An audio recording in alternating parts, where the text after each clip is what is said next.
강혜신의 오늘의 미국.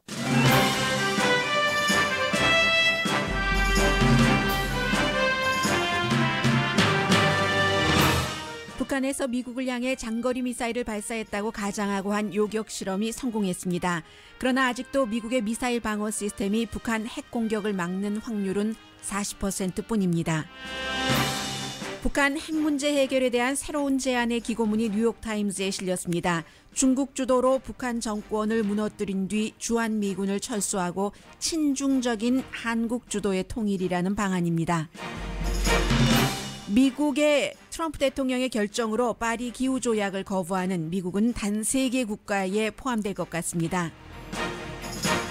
러시아 스캔들과 관련해 대통령 사위가 기소될 가능성이 나오고 대통령을 탄핵시켜야 한다는 여론은 크게 늘어납니다. 러시아 스캔들은 팍스에서 MBC로 옮긴 스타 앵커 맥긴 켈리가 이번 주 일요일 방영할 푸틴 대통령과의 인터뷰가 주목됩니다. 트럼프 대통령이 세계 리더들에게 휴대폰 번호를 줬습니다. 전통적인 의전과 국가 안보 장치를 깬 이번 이슈에 대해 백악관은 침묵합니다. 세계에서 미국의 역할이 크게 변하고 있습니다. 불길한 상식, 영국 신문 가디언의 오늘 관련 사설 제목입니다. 2017년 미국의 부분을 보여주는 새로운 부동산 비즈니스 모델이 나왔습니다. 보수적이 아닌 동네에 집을 팔고 보수 동네로 이사하도록 돕는다는 아이디어입니다.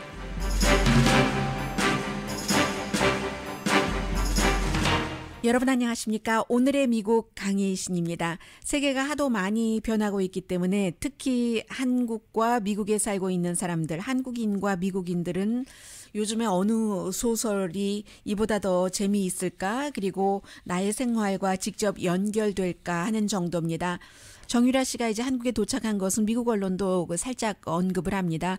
워낙에 그 도착 시간이 미국 시간으로는 밤이었기 때문에 거의 커버하지 못하는데 한 가지 뉴욕타임스 지적이 눈에 띄는군요.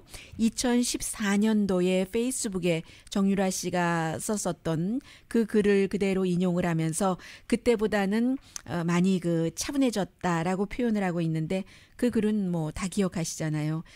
능력 있으면 능력 없으면 그대로 제가 읽어드리면 니네 부모를 원망해 있는 우리 부모 가지고 감나라 배나라 하지 말고 돈도 실력이야 했었던 그런 것들 그 부분에 대해서는 정유라 씨가 사과했다고 얘기를 하고 있습니다. 돈이 뇌물이었는가 이런 것에 대해서 모른다고 하거나 아니면 삼성이 지원하는 6명 가운데 본인 1명 선수였다라고 답변을 했지만 그 밖에는 학교 입학 취소된 것은 출석한 적도 없으니까 입학 취소가 당연하고 솔직히 말하면 내 전공이 뭔지 전 전공도 몰라요 라고 얘기하는 정유라 씨 케이스이고 이제부터 조사가 시작이 되겠죠. 그보다 훨씬 더 중요한 북한 이슈는 북한에서 태평양 쪽으로 미국을 향해서 쏘아올린 모의 장거리 탄도미사일 요격 테스트 성공했습니다. 떨어뜨렸습니다. 맞췄습니다. 이제 지상 기반 요격체죠. 캘리포니아주 반덴버그 공군기지에서 타겟을 맞추기는 맞췄는데 2002년부터 지금까지 미국이 미사일 방어 시스템에 쓴 돈이 400억 달러입니다. 과거에 아이젠하워 대통령 때부터 시작됐지만 2002년부터 지금까지 쓴 돈만 그 정도가 되고 그런데 이제 최근까지 어제까지 5번 요격 테스트를 해서 성공한 게 어제까지 2번밖에 안 됩니다. 그러면 2010년 이후에 요격 테스트의 성공률이 40%라는 얘기거든요. 반이 되지 않잖아요. 당연히 미국에서도 어제의 실험이 성공했다 하면서도 전반적인 이 미사일 요격 테스트 성공률은 높지 않다고 얘기를 합니다. 그러면 미국에서 볼 때는 북한에서 정말로 공격을 했을 때 미국을 본토를 공격을 했을 때 방어할 수 있는 이 능력에 대해서는 이 정도의 미사일 방어 시스템에 의존할 수는 없다라고 얘기를 합니다. 그리고 이제 한국에 사드가 나가 있는데 신임 대통령이 다 취임까지 하고 나서도 서면으로 4기가 그 2기가 이제 성주에 가 있고 4기가 추가로 다 와 있는 것 뭐 대통령한테 서류로 보고하지 않았다는 것 아니겠어요? 이 문제는 이제 미국에서나 한국에서나 다 마찬가지고 성능에 대해서는 미국에서 40% 성공률밖에 안 된다라고 이 그 요격 발사를 지휘를 하고 관장을 했었던 그 군에서 나오는 얘기입니다. 그리고 오늘 이 컬럼은 내용이 조금 다르다고 볼 수도 있고요. 굉장히 그 앞서간다고도 볼 수 있는데 앞서간다는 게 뭐 좋다 나쁘다를 떠나서 좀 다른 사람보다 멀리 갔다라는 의미에서요. 그런데 이 컬럼을 보다 보면은 이제 북한 핵 문제, 남북 문제를 한국이 주도하지 못하는구나 하는 것을 다시 한번 확인하면서 그러나 그 사이에 외교라는 틈새 외교라는 것으로 뚫고 들어갈 수도 있겠구나. 이런 생각도 하게 되거든요. 여러분들께 정리를 해드리겠습니다. 그레암 알리슨이라는 그 과학과 국제관계를 위한 벨포 센터라는 곳의 그 전문가가 쓴 글입니다. 짐작할 수 없는 북한을 생각하면서 제목을 이렇게 붙였습니다. 트럼프 대통령 세계를 향해서 그동안 북한 핵 문제를 풀겠다고 아주 그 호언장담을 했었는데 지금 미국의 트럼프 대통령과 렉스 틸러슨 국무장관이 아마 1950년대에 모태동과 1950년이면 한국전 그때잖아요. 1962년에 존 F 케네디 이 케이스를 리뷰하는 것 같다. 또 리뷰해야지만 된다라고 쓰고 있습니다. 1962년도는 지금의 그 북한 핵 사태를 쿠바 미사일 사태가 서서히 오는 것과 같다. 슬로우 모션 오브 쿠바 미사일 사태라고 표현들을 하고 있으니까 이렇게 그 비교를 하고 있습니다. 그래서 이제 모택동 같은 경우는 한국전에 뒤늦게 들어갔었고요. 미국이 남한을 방어하면 중국이 그 당시에 1950년도에 내전으로 너무나 수십 년 동안 힘들었기 때문에 우리가 지금 남한 쪽 방어하는 거 들어가도 그 중국이 개입하지 않을 것이다 하는 게 미국의 계산이었다는 거죠. 처음에 이제 그 소련이랑 시작한 것이니까는요. 소련의 허가를 받고 북한이 남한을 침공한 것이니까요. 그런데 미국의 그때의 계산이 틀렸던 거죠. 그리고 이러한 일들이 지금 다시 일어날 수도 있다고 얘기를 합니다. 만약에 미국이 북한을 선제 공격을 하면은 한국에 당연히 피해가 되죠. 그러면 한국이 전면 공격을 북한을 향해서 할 테고 미국은 동맹국인 한국을 지지할 테고 시진핑이 전혀 움직이지 않을까? 한반도 쪽으로 미군이 더 많이 들어가고 한국과 더 가까워지는데 이것을 이제 1950년대 모택동이 뒤늦게 들어갔잖아요. 나중에. 그래서 후회도 했다고 하고요. 그렇게 비유를 하고 있습니다. 그래서 지금까지 지난 500년 동안의 여러 가지 그 역사를 보면은 이렇게 일촉즉발인 이런 경우에 16개 케이스 가운데서 12개 케이스가 결국은 그 전쟁으로 갔다라고도 얘기를 합니다. 다시 이제 1962년도에 쿠바 미사일 사태로 이번 그 북한 핵 이슈를 비교를 하는데 그때는 이제 그 미국의 그 락히드 첩보기가 지금도 뭐 그 락히드 마틴사가 많은 그 국방 한국에 파는 무기 같은 거 다 이번에 사우디 갈 때도 락히드 마틴사의 무기를 많이 팔았잖아요. 그 락히드에서 만든 첩보기가 구소련이 탄도 미사일 기지를 쿠바에 건설하고 그 사이에 이제 배가 왔다 갔다 하고는 그런 것을 다 그 첩보를 입수를 했잖아요. 그래서 미국이 이제 그 구소련과 전쟁을 할 수도 있다고 정말 역사에서 가장 위험한 순간이었는데 니키타 후르시초프가 그 국내에서 뭔가가 좀 마음에 들지 않고 인기 내려가고 하니까 이제 그 정말 전쟁을 할 수도 있다고 이렇게 했을 때 케네디가 어떻게 대처를 했는가 이것은 지금 트럼프와 그 블라디미르 푸틴으로 보는 거죠.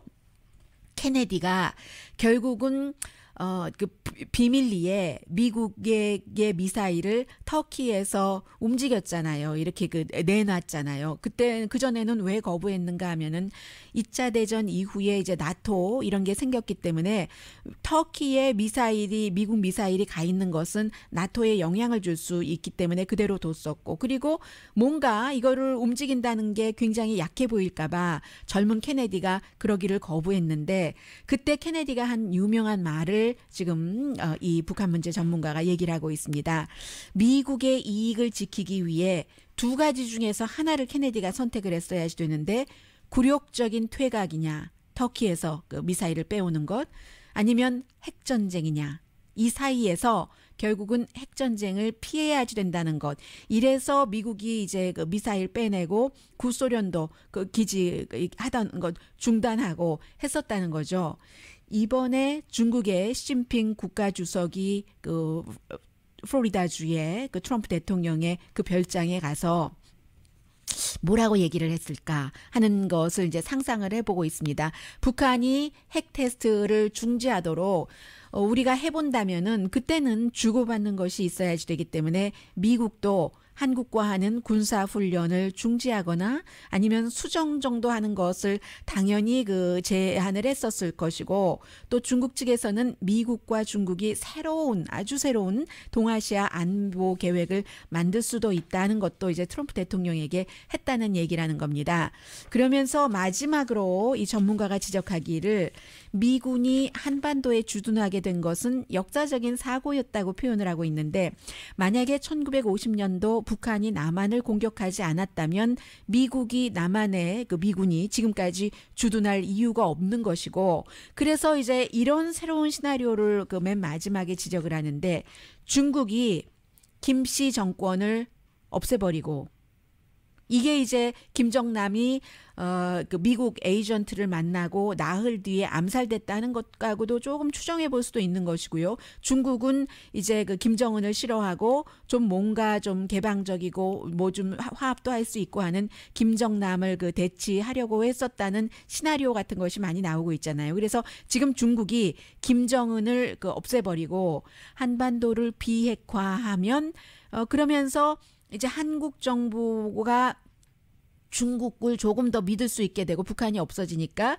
그렇게 돼서 한국 정부가 주도하는, 그런데 이때의 한국 정부는 이미 미군이 빠져나가고 중국과 조금 더 가까워지게 된 그런 한반도 통일이라는 그 시나리오를 얘기를 하고 있습니다. 그리고 미국과의 그 군사동맹도, 한미 군사동맹도 끝날 수 있을까? 조금 새로운 것 같아서 소개를 해드렸습니다. 제가 100%를 다 전해드릴 수 없었기 때문에 자세한 것은 그 todayus.com에 링크를 시켜놓겠습니다. 그리고 이 전문가가 얘기하기를 트럼프 대통령은 여러 가지에서 그 오리지널적인 그 대통령의 일들을 해오지 않고 있기 때문에 핵전쟁을 피하기 위해서 뭐 이 같은 발명의 어머니가 되지 말라는 법이 어디 있는가? 글쎄요. 이렇게 됐었을 때 이 계산을 한국 정부에서는 뭐 어느 정도나 이런 그 시나리오를 생각을 해봤는지, 아니면 여러분들께서는 어떻게 느끼시는지요?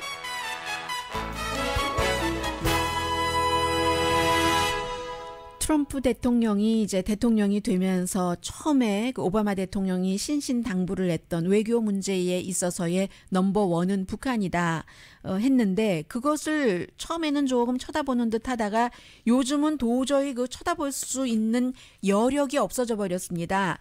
지금 그 데이빗 브룩스라는 그 뉴욕타임스 칼럼니스트가 어제 제가 미처 여러분들께 전해드리지 못했어요. 잠시 뒤에 너무나 인간적인 스토리이기도 하기 때문에 전해드리려고 하는데, 자레드 쿠슈너 대통령의 사위가 지금 이제 러시아 스캔들로 인해서 뭔가를 얼마큼 알고 있고 무엇을 했는지도 조사를 받아야지 되겠지만 기소될 수도 있다는 얘기까지 나오고 있고, 왜 일이 이렇게 갔는가? 아마추어잖아요. 트럼프 대통령이나 사위나 또 딸도 대부분의 아마추어들이 지금 대통령 주변에서 모든 것을 거의 그 장악하다시피 하고 있기 때문에 의도했던 의도하지 않았던 여기저기서 너무나 엄청난 실수들이 터져 나오고, 게다 대고 사위면서 뭐 선임 고문이라고 하는 자레드 쿠슈너가 기소까지 되게 된다면 그야말로 지금 트럼프 행정부가 어떻게 되겠습니까? 그 사이에 트럼프 대통령을 탄핵시켜야지 된다 하는 그룹이 그 많아지고, 숫자도 속도도 많이 늘어납니다. 폴리티코와 모닝 컨설트가 공동으로 조사를 했더니 하원이 탄핵 절차를 시작하기를 원하는 사람이 지난주에 38%에서 이번 주에 43%로 올랐습니다. 탄핵 그 반대하는 사람은 45%, 차이가 2포인트밖에 안 나요. 그리고 더 중요하다고도 볼 수 있는 것은 탄핵해야지 된다는 이유 안에 그가 대통령을 하기에는 여러 가지로 적절치 않다. 그러므로 탄핵 사유가 되는 범죄를 저지르지 않았다 하더라도 지금 대통령을 탄핵하는 게 마땅하다. 라고 생각을 하는 사람이 점점 늘어나는 겁니다. 그래서 트럼프 대통령은 해외 순방을 함으로써 이런 분위기를 좀 싹 바뀔 것 이런 것을 희망을 했는데 그렇다면 그 희망의 목표는 못 이룬 것 같고요. 밝은 면이 있다면 해외 순방을 함으로 인해서 지지율은 조금 올라갔습니다. 45%로 올라갔는데 지지하는 사람이 그 Real Clear Politics의 여론조사는 이것보다 조금 야박해서 지지율이 39.7%, 반대하는 사람이 54.4%입니다. 그리고 앞서 말씀드린 탄핵이 늘어난다는 여론조사는 지금 5월 25일부터 30일까지 1991명의 등록된 유권자를 대상으로 했고 오차 범위는 플러스 마이너스 2%포인트입니다. 이 조사에서도 지지율은 38%군요. 트럼프 대통령 반대한다 하는 사람. 헬스케어에 대한 지지. 트럼프 대통령이 지금 추진하고 있는 38%가 지지를 하고 반대가 47%입니다. 그 사이에 사위 얘기는 잠시 뒤에 말씀드리겠습니다만은 대통령이 개인 변호사를 고용했잖아요. 그런데 그 개인 변호사도 지금 러시아 스캔들과 관련해서 조사 대상자의 핵심 조사 대상자에 포함돼 버렸습니다.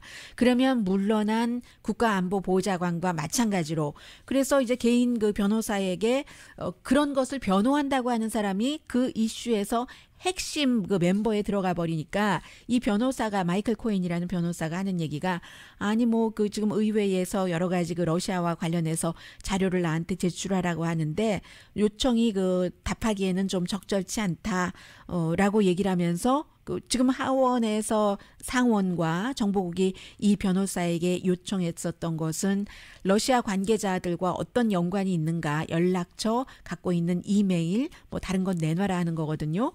그랬더니 대통령의 변호인이 내가 뭐 숨길 게 없는데 구체적으로 요구해라 라고 얘기를 하면서 만약에 지금 의회에서 나에게 소환장을 발부한다면 증언하겠다라고 얘기를 했습니다. 소환장 뭐 발부할 가능성 높죠. 그런데 지금 대통령이 러시아 스캔들과 관련해서 자신을 변호해달라고 지금 임명을 한 그 마이클 코엔 개인 변호사가 어떤 의심을 받고 있느냐 하면은 민주당을 해킹하기 위해서 지난번 선거 캠페인 당시에요. 러시아와 함께 일했었던 사람. 이게 그 영국의 전 스파이였던 그 크리스토퍼 스틸 씨가 얘기를 하는 것이고 이 변호사 마이클 코엔은 웃기는 일이네라고 얘기를 하는데 이 정도 때문에 지금 백악관이 너무나 여러 가지로 힘들고 그리고 한국은 이제 5개 직책이 국회에서 그 승인을 받아야 되잖아요. 청문회는 물론이고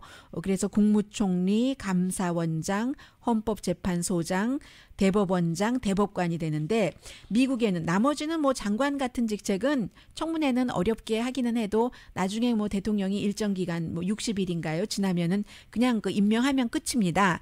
그런데 미국에는 이런 자리가 한국의 5개보다 500배 이상이 많은 5개보다 100배 이상이 많은 110배 이상이 많은 59개 자리입니다. 상원의 인준을 반드시 받아야지 되거든요. 그런데 그 가운데서 117명만 지금 인준을 받은 것이 아니라 지명을 했을 뿐이거든요. 그 사이에 지난 2주일 동안 3명은 나 관심 없다. 그런 뭐 높은 자리 시켜줘도 관심 없다. 행정부가 흔들리니까 그러는 거죠. 심지어는 지금 그 FBI 국장 조 리버먼 이름 들어갔다가 안 하겠다고 스스로 물러났잖아요. 이 사람도 뭐 러시아라든가 이스라엘과 그 관련이 있는 그런 그 변호사 사무실에서 일하고 있기 때문에 인준이 쉽지는 않고 나머지 사람들도 별로 지금 트럼프 행정부에 들어가서 일하고 싶은 흥미를 안 보입니다. 농림부, 교육부, 제양군인청, 환경보호국 넘버 2맨들이 지금 없고 이제 차관들이 없어요. 상무부, 재무부 차관 지명자들도 없고 같은 기간에 오바마 대통령과 부시 대통령은 트럼프 대통령보다 2배 많이 그 지명을 했었는데 사람들이 안 한다고 하니까 그리고 여기저기 걸려 있는 사람 피하려고 하니까 도저히 할 수 있는 사람이 없는 이런 그 어려운 상황에서 지금 그 트럼프 대통령은 국내뿐만이 아니라 해외로는 북한과 지금 그런 어려움이 있죠. 파리 기후 조약과 탈퇴하는 이런 부분도 있는데 그러면요. 파리 기후 조약에서 미국이 탈퇴하면은 세계에서 딱 세 나라에 속하는 건데 그 세 나라도 뭐 영국, 프랑스, 지금 다른 나라를 이끌어가는 나라가 아니고요. 니카라과 이미지 어떠세요? 시리아 그 그룹에 미국이 속하는 겁니다. 참 대단한 일이죠. 지금 이게 이제 뭐 좋다 나쁘다를 떠나서 다른 그 주요 흐름과 같이 가지 않는 것인데 어찌 보면 아메리카 퍼스트를 외치다가 다른 그룹으로부터 스스로 고립을 하려고 했던 것이 고립을 당할 수도 있는 처지가 되거든요. 이런 부분들은 영국의 그 가디언의 사설 등을 통해서 후반부에 좀 전해드리겠습니다. 잠시 뒤에는 이 컬럼니스트는 이 사람은 좀 동정을 받을 만하다라고 얘기를 했는데 거기에 달린 댓글 수천 개를 보니까 꼭 컬럼니스트와 같은 생각을 하지는 않거든요. 지금 대통령이 뭐 휴대폰으로 전화 주세요. 이렇게 얘기하는 것이 얼마나 심각한 문제인지 그리고 대통령 사위가 뭐 동분서주를 하기는 합니다. 그런데 이게 정말 자칫하면은 아마 지금은 그럴 확률이 더 높아지는데요. 어렸을 때부터 그 아버지 사업을 이어받아서 그 다음에는 장인의 하는 일을 돕는 그런 어떻게 보면 가족적으로는 뭐 희생도 한 그런 사람인데 이 사람 인생이 지금 30대 중반밖에 되지 않았는데 아주 흐트러질 수도 있는 위기거든요. 그게 또 미국의 국가와 미국의 국가 이익과 변화에 영향을 미친다면 세계에 영향을 미칠 수도 있는 것이고요. 그리고 잘 보면 어떤 클래식 소설 같기도 합니다. 전해드립니다. 라디오 서울 방송 오늘의 미국 듣고 계십니다. 이제 자레드 쿠슈너 미국 대통령의 사위가 러시아 측에 우리 정부 공식적인 채널 말고 뒤로 헤드라인 좀 만듭시다. 이렇게 얘기한 것은 공식화되는 것 같습니다. 왜냐하면 어제 백악관에서 브리핑할 때도 보니까 전혀 그 부분에 대해서 부정하지도 않고요. 오히려 방어를 하던데요. 뭐 백채널 같은 것이 불법이 아니지 않느냐 이렇게 얘기를 하고 있고 또 미국의 국가안보보좌관 국토안보부 장관 존 켈리 지난번에 국무장관 아닙니다. 이제 트럼프 대통령이 임명한 그리고 국가안보보좌관 맥 마스터도 뭐 당연한 것이다라고 이 지금 자레드 쿠슈너를 보호를 하고 있는 거죠. 근데 대통령이 이제 점점 러시아와 관련해서 사위가 조사를 받게 될 때 어떻게 할 것인가 사위인데 다른 사람들은 지금까지 내쳤잖아요. 맥마스터도 뭐 눈물을 머금고 내치고 그렇긴 했는데 가족이기 때문에 그것도 이제 사랑하는 딸의 남편이기 때문에 어떻게 할까는 잘 모르겠고 현재 뭐 의회 신문 더 힐이 보도하는 것 보면은 대통령 사위 자신은 역할을 줄일 생각 전혀 없답니다. 그래서 주변에서는 아마 사위와 이방카 그의 와이프 대통령의 딸이 이건 뭐야 우리가 이렇게 열심히 일하는데 그냥 뉴욕으로 가서 돈이나 벌지 하고 스스로 가방을 챙겨서 맨하탄으로 돌아가기 전까지는 백악관에서 그들의 위치는 지금 뭐 포지셔닝을 하고 있잖아요. 안전할 것이다라고 생각하는 사람들도 많은데 데이빗 브룩스 칼럼니스트가 공화당이죠.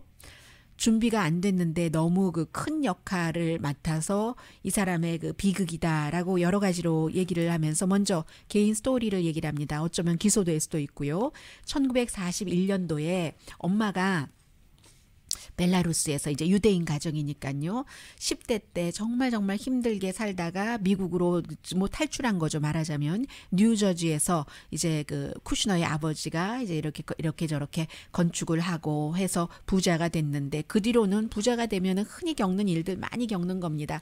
돈 때문에 아버지와 엉클이 싸워서 누가 누구를 배신했는데 누구의 배신이 더 큰가 아무도 모르죠. 또 본인들도 이런 일은 잘 모르는 거니까요. 그리고 이 부분은 제가 여러분들께 한 두세 번 말씀드렸는데 자레드 쿠슈너 트럼프 대통령 사위의 아버지가 매춘부를 고용해서 자신의 여동생의 남편과 잠을 자게 하고 그 장면을 찍어서 여동생에게 비디오를 보여주면서 어떤 나를 위해서 법정 증언하지 말아라. 왜냐하면 그 당시에 자레드 쿠슈너 아버지가 뭐 불법 선거 자금도 주고 여러 가지로 조사를 받고 있었거든요. 그런데도 결국은 그 감옥에 갔죠. 감옥에 갔는데 그 쿠슈너의 아버지가 나중에 이렇게 얘기를 했답니다. 지금 하늘에 계신 갓과 나의 부모는 내가 한 행위를 용서할 것이다. 매춘부 고용해서 동생 남편 자기하고 테이프 찍어서 동생한테 보인 그것이요. 그러나 하늘에 계신 신과 부모는 내 brother, sister 이런 사람들 돈 때문에 다 나를 질투하고 뭐 감옥에 보내게 정부 조사에 치어리더가 되고 이런 인간들을 용서하지 않을 것이다. 그렇게 말했다고 하거든요. 그래서 이제 어렸을 때 쿠슈너가 아버지가 감옥에 갔기 때문에 대학교 다니다가 학업도 중단하고 아버지 사업을 했어야 됐고 했잖아요. 하버드 대학교 다녔다고 많은 한국에서는 다 뭐 수재다 영재다 하지만 하버드 대학교 돈 내고 들어갔습니다. 쿠슈너는 250만 달러. 미국에서 아주 정상적인 과정이죠. 돈 내고 기부 입학하는 거. 그래서 이 데이빗 브룩스 씨가 얘기하기를 지혜는 부족하고 야망은 많은 쿠슈너가 이렇게 아버지의 사업을 이어받아서, 왜냐하면 동생들이 그때 너무 어렸기 때문에 그래서 맨하탄에 18억 달러를 들여서 그 당시에 가장 비싼 빌딩을 샀는데, 그게 한국에서는 이렇게 보도가 많이 됐어요. 젊은 사람이 큰 거대한 빌딩을 샀다. 근데 비싸게 주고 사서 그렇다 하고 이제 코렉션을 여기서 해줍니다. 그때 맨하탄 의 시세가 매트라이프가 스퀘어풋당 600달러였는데 자레드 쿠슈너가 1200달러를 주고 샀으니까 2배 비싸게 주고 샀고, 그래서 이 사람이 중국 투자를 받을 수밖에 없었고 어쩌면 러시아 투자까지도 하면서 가족 중심, 파벌 중심, 배타적인 거, 이게 이제 자레드 쿠슈너 가족의 어떠한 그런 특징인데, 정부라는 것은 반대라는 거죠. 팀워크여야지 되고 계속 사람을 한 사람 한 사람 쌓아가서 법적 테두리 안에서 관료 시스템에서 개인적인 것은 금방금방 잊어버려야지 되는데, 쿠슈너는 이게 파벌, 가족 중심, 배타적이기 때문에 나에게 충성하느냐 충성하지 않느냐, 피냐 아니냐, 그리고 나의 멤버를 공격하면 지구 끝까지 가서 복수하고 이런 거 몇 가지 보였어요. 인수팀에서도. 정부라는 것은 시스템을 믿는 것이고 주변 사람을 믿고 이해하는 건데, 자레드 쿠슈너가 전혀 이제 준비되지 않은 상황에서 이렇게 일을 하면서 장인을 위해서 이제 지금 연방수사국장 해고한 것으로 문제가 점점 커지잖아요. 그 해고를 가장 강력히 주장했던 사람이 이 사위입니다. 그리고 대통령 만드는데 가장 큰 역할을 했다고 볼 수 있는 스티브 배넌, 지금 뒷방 신세 됐잖아요. 스티브 배넌을 뒷방으로 몰아낸 사람도 이 젊은 사위인 겁니다. 그래서 이 쿠슈너와 러시아의 관계, 뭔가가 있고 얼마나 더 많이 나올지는 모르지만 분명한 것은 비공식 채널을 만들자고 제안했던 것이다 라고 얘기를 하면서, 얼마나 이 쿠슈너가 정부를 몰랐으면 러시아가 자신을 배신하지 않는다고 믿고 그 대화가 미국이 듣는지도 모르고, 이게 다 드러나는 게 미국이 다 도청한 거잖아요. 이 인수팀 그런 것들을, 러시아 사람들과 통화하는 것을 그렇다 하고 얘기를 하면서, 미국이라는 나라는 여러 세기 동안 정부가 함께 이렇게 모든 행정부가 예전에 대통령부터 지금 대통령까지 다 시스템에 따라서 법에 따라서 함께 커왔다. 이게 혈연 배타주의 파벌로 해온 것이 아니다라고 얘기하면서, 배타적이면 이 시스템에서 살지 못한다. 그런데 데이빗 브룩스 씨는 맨 앞에 참 이 쿠슈너가 어렸을 땐 아버지 때문에, 그리고 지금은 장인 때문에 열심히 일을 하면서도 능력도 부족하고 준비가 안 됐기 때문에 이런 부작용을 겪는다라고 얘기를 했고요. 이 칼럼에 대해서 많은 사람들은 쿠슈너는 나쁜 투자가였고 나쁜 랜드로드였다 이렇게 얘기를 하고, 아마추어에게 파워를 주다니 얼마나 스마트한지와 상관없이 재난이다. 정치는 정치인이 다른 분야가 그런 것처럼 해야지 된다라고 얘기를 하고 있습니다. 어떤 사람들은 트럼프는 트럼프밖에 믿지 않기 때문에 루돌프 줄리안이나 크리스 크리스티도 공헌을 했는데 지금 기용하지 않잖아요. 그런 것처럼 쿠슈너도 내칠 것이다 하는 얘기들도 있고요. 봐야지 않은 얘기죠. 어디까지 갈지는. 그리고 대통령 자신도 지금 프로가 아니잖아요. 정치에 있어서. 그랬기 때문에 지금 세계 리더들에게 셀폰으로 전화 주세요. 중간 상인을 없앤다는 얘기입니다. 미들맨을 없앤다는 얘기예요. 캐나다 총리는 한번 전화했다죠. 인사차 한 거겠죠. 그래서 의례적인 얘기만 했으리라고 생각이 됩니다. 트럼프와 잘 지내고 싶으니까. 멕시코 대통령은 하지 않았습니다. 또 그 프랑스도 여기에 대해서 전화번호는 받았지만 공식적으로 언급을 하지를 않는데, 이게 이제 그 지도자와 지도자의 전화는 외교 의전이고 또 안 보이기 때문에 대통령이 전화할 때는 백악관에서도 백악관에 있는 여러 개의 그 안전한 전화기로 한다는 거잖아요. 상황실, 집무실, 대통령 리무진 안에도 있고, 그래도 도청당하는 게 대통령의 전화입니다. 그런데 셀폰으로 전화 주세요? 미국은 잘 알잖아요. 2013년이었습니까? 그때가 앙겔라 머켈 독일 총리의 그 휴대폰을 미국이 도청해서 나중에 그 오바마 대통령이 사과하고 얼마나 그랬어요. 그래서 이제 이런 것들도 역시 그 정부 경험이 없기 때문에 나올 수 있는 문제이기도 하고, 또 하나는 힐러리 클린턴이 개인 이메일을 썼다고 트럼프 대통령이 얼마나 비난을 했고, 그것으로서 당선되는데 도움을 받기도 했다는 거잖아요. 그래서 이제 이런 문제들이 있고, 미국에는 또 법이 있습니다. 1981년도에 이제 그 법 이름은 제가 잊었는데요. 워터게이트 스캔들 이후에 대통령과 스태프들은 모든 그 기록을 남겨야지 되는 것이요. 2014년도에는 개인 이메일까지도 다 남겨야지 되는 그런 게 있는데, 여기도 또 그 법망을 또 빠져나갈 수 있는 그런 예외 조항 같은 것은 있고요.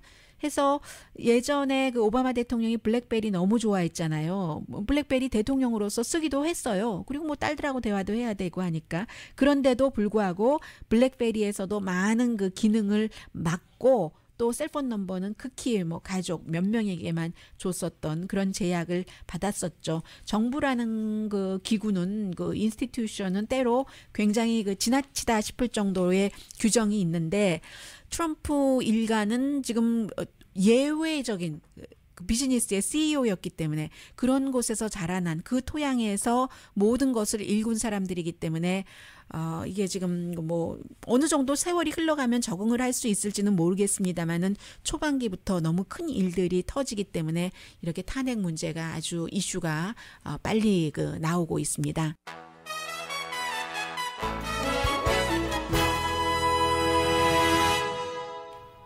라디오 서울 방송 오늘의 미국 듣고 계십니다.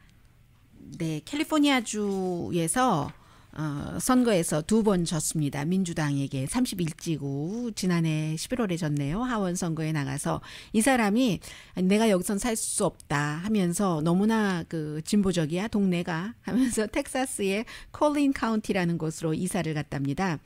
콜린 카운티가 달라스 북쪽에 있는 곳이래요. 그래서 그곳에 가서 그 젊은 사람이에요. 사진 보니까 폴 트레버시라는 사람인데 아주 그 새로운 것을, 그 비즈니스 모델을 개발을 했는데, 컨서버티브 무브라고 해서 급진적인 진보 이데올로기가 너무 강해서 캘리포니아주는 불법 마약 중독 폭력 범죄가 많습니다. 주가 파괴됩니다.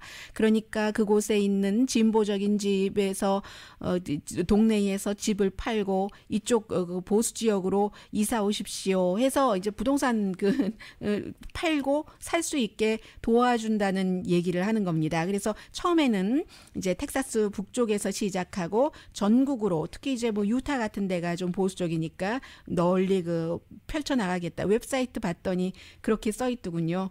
샌버란디노 카운티 그 민주당 의장이 얘기하기를, 참 지난해에 선거에서 진 것을 유권자 탓을 하네, 본인의 그 이슈가 어필되지 않아서 그런 것이라고는 생각하지 않고라고 답변을 하고 있는데, 어쨌든 저는 이런 그 부동산 그 모델은 처음 봤습니다.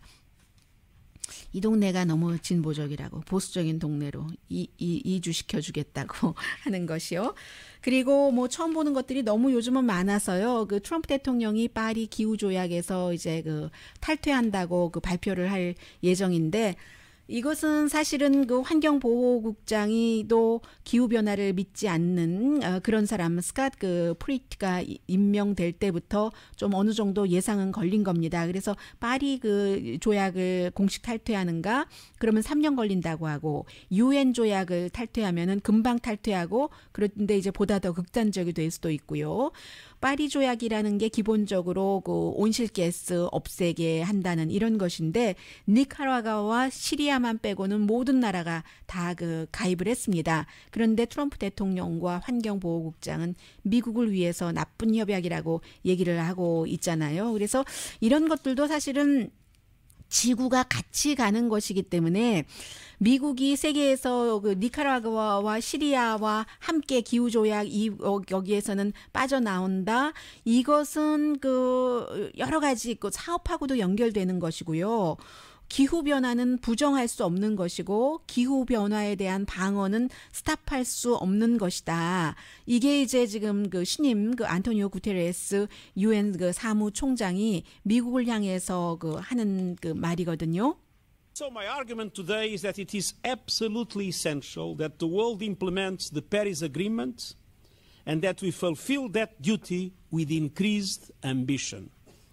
오늘날 사실은 기후조약은 그냥 하나의 조약이라기보다는 세계가 공통적으로 참여하기 때문에 세계가 규정하는 주요 조약이고, 여기에 따라서 그 다른 나라들이 다 어떤 그 산업 기반 같은 것도 만들 수 있는 것이고요. 그래서 굉장히 중요한데, 어쨌든 미국 대통령은 미국의 길을 가겠다고 하니까, 그래서 이제 많은 그 세계의 언론이 미국이 세계에서 해오던 중요한 그 역할에서 빠지면서 좀 기본 질서가 재정립되는가라고 생각을 하고 있습니다. 영국 시각을 좀 보겠습니다.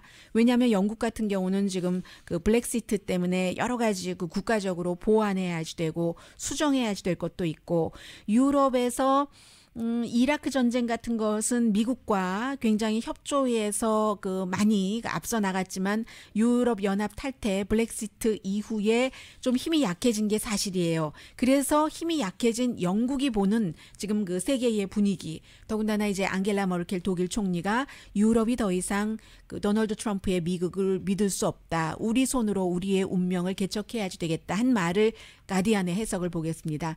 놀랍지 않은 말이라고 얘기를 합니다. 불길한 상식이라고 얘기를 합니다. 앙겔라 머켈의 그 연설 내용을 누구라도 도널드 트럼프를 최근에 이제 해외 뭐 G7 뭐 이런 나토 등의 미팅에서 만나봤다면, 그러면 트럼프 대통령을 의지할 수 없고 믿을 수 없다는 것을 알 것이다. 어쩌면 사우디 정도 좋아할까? 왜냐하면 사우디는 원하는 것을 가지니까. 미국에서 무기 사는 거 너무 좋아하잖아요. 그러나 그런 사우디도 미국을 의지할 수 있다고 생각하지는 않을 것이라고 얘기를 합니다. 독일의 매거진 여러분께 소개해드렸었잖아요. 전에 슈피겔이 트럼프 대통령이 자유의 여신상을 참수하는 테러리스트처럼 묘사한 것이요.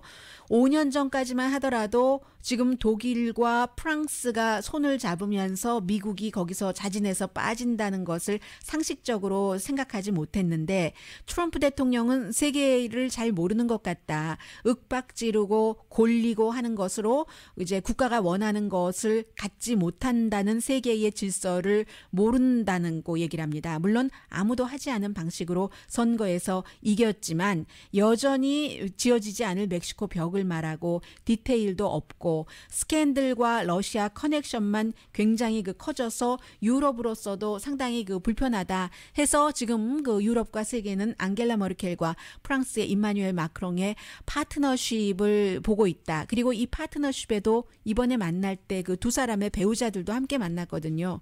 외교라는 것이 개인적인 이해에서부터 시작되기 때문에 거기에 지금 희망을 좀 그 걸고 있다 하는 얘기입니다. 알려진 여자를 생각합니다. 한 사람은 앤서니 위너라고 뭐 미성년자하고도 섹스팅을 해서 결국은 뭐 의원 자리도 내놓게 됐고 그랬던 그 남자와 이혼 수속을 한 힐러리 클린턴의 그 스케줄링 세크리터리 그 우마 에버든이 남편을 집으로 다시 초대를 했다고 하네요.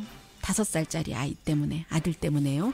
그리고 또 하나는 맥인 켈리라는 팍스의 스타 중에 대스타가 지금 러시아에 가 있거든요.